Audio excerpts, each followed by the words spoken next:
Hey, welcome parents. I just wanted to take a chance here before back to school night this week to introduce myself, tell you a little bit more about the class so that if you have questions that you want to come in with for back to school night, or if you can't make it, you've got a resource that you can rely on to know a little bit more about the class. So first let me point out, if you ever need to get a hold of me, the best way is through email, which is right there on the screen, crgannon@fcps.edu. Feel free to reach out with any questions, comments, concerns, anything that you've got that you want to reach out. I'm open to communication. So before back to school night, I also think I want to point out that we have moved, my classroom has moved this year. Because of the renovation, I'm now outside here in PK7, so I wanted to give you a visual reference as to where I am so that you would be able to see that and know what you're kind of looking for. If you do get lost, we're on the cafeteria side of the building towards the back of the Hornet's Nest by what we're calling the quads and parkos outside this year. So I'm near the back corner of the school lot, if you can kind of think about that. It's near the Kiss and Ride. But if you do get lost, the best thing is to keep an eye out for the flamingos. That's my landmark this year so that students and parents will know where they're heading. So if you find the flamingos, you're in the right place here. Let me go ahead and tell you a little bit about myself. So this is my 12th year teaching in Fairfax County and my 10th here at Herndon High School, and I've been teaching AP World History for 9 of those 10 years. I'm also a National Board Certified teacher. I've served as an AP reader for the World History exam, so I've got some insights into that process that I think has really helped me sort of shape how I'm teaching this class, and it helps our students better prepare, which is good. I'm also the Social Studies Department Chair, so if you have anything you need to reach out about that, you can go ahead and reach out to me on that as well. But let me tell you a little bit about the course here at Herndon High School in terms of AP World History. So this is typically the first advanced placement class that sophomores take, or the first that our students take in high school. And it's designed to be equivalent to a full-year introductory college-level class. So you'll see that the writing, the reading workload picks up a little bit this year, really to reflect that it's a college-level class. So we work with students kind of throughout the year, reminding them that this really is going to be a college class, and they do have the potential, if they do well on the AP exam, to earn college credit. So let me tell you how I approach this class.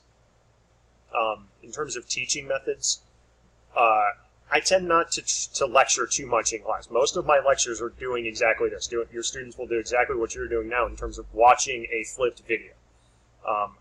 I tend to prefer that format because it allows me to do the direct instruction this way, and then when they come into class, we can work on things like their writing, or practice the skills in terms of multiple choice questions, and really work on skills and practice in class, whereas they can get the content from my lectures or other formats outside of class.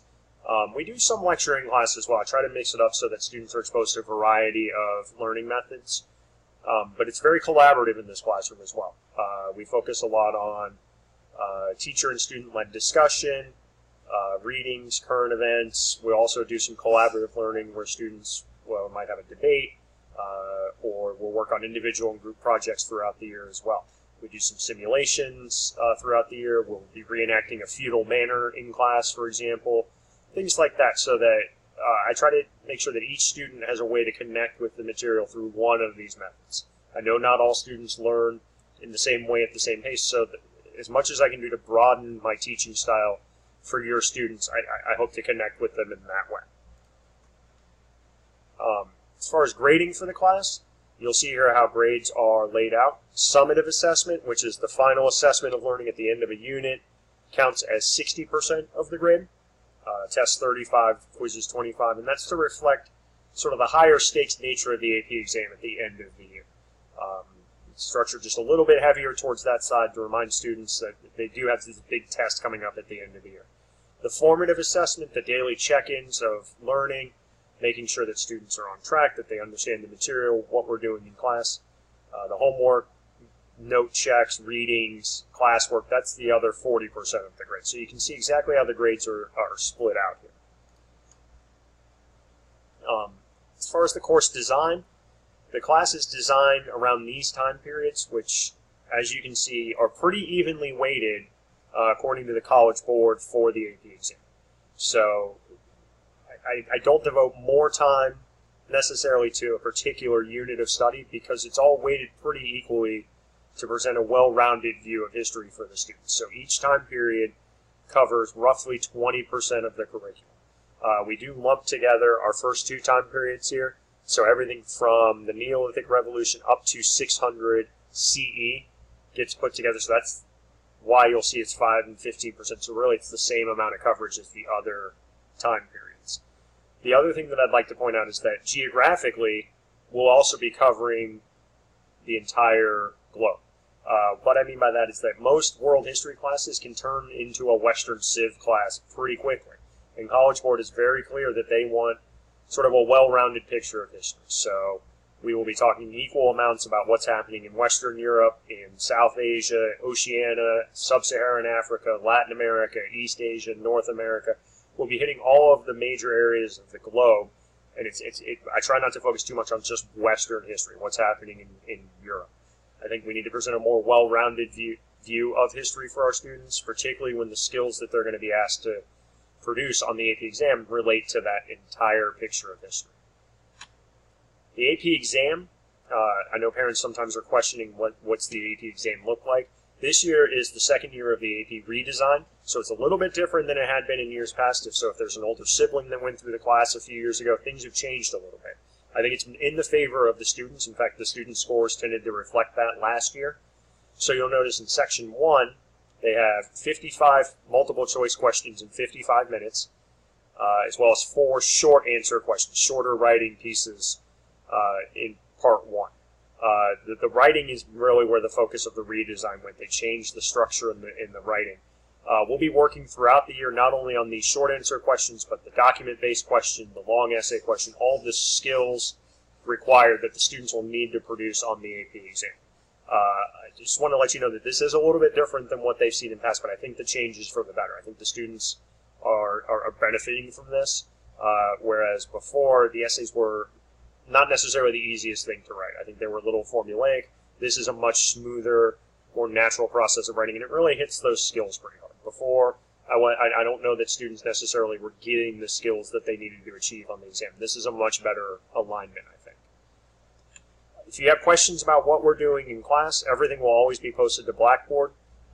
If your student is out for a field trip or an illness, I encourage them to be checking Blackboard as well, just to make sure that they understand what we're doing in class, so that if there ever is an absence, they can go online. The agenda will always be posted, any handouts, assignments, homework.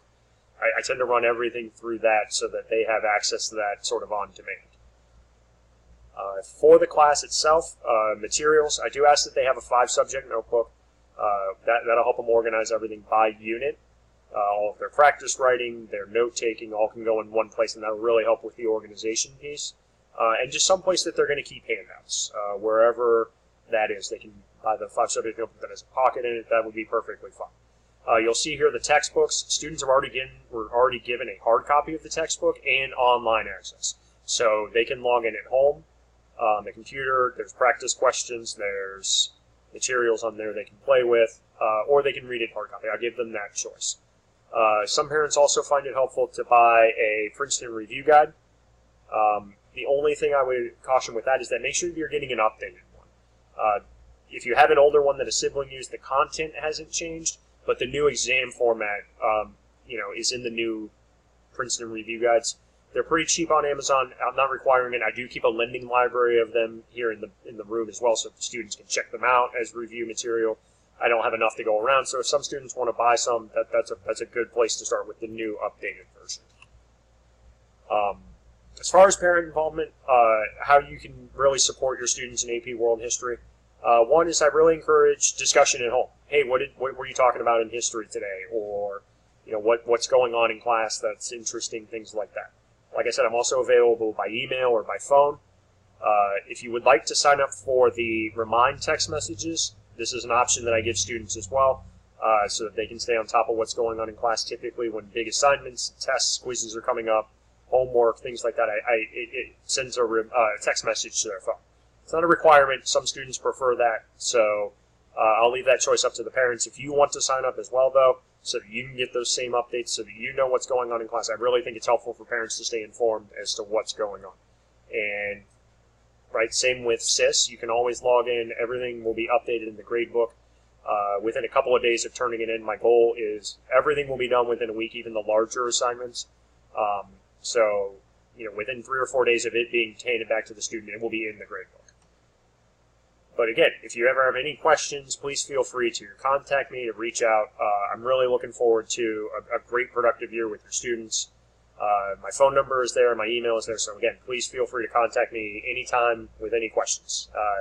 Hopefully I'll see you back to school night, but if not, again, feel free to let me know if you have anything that you need. Thank you.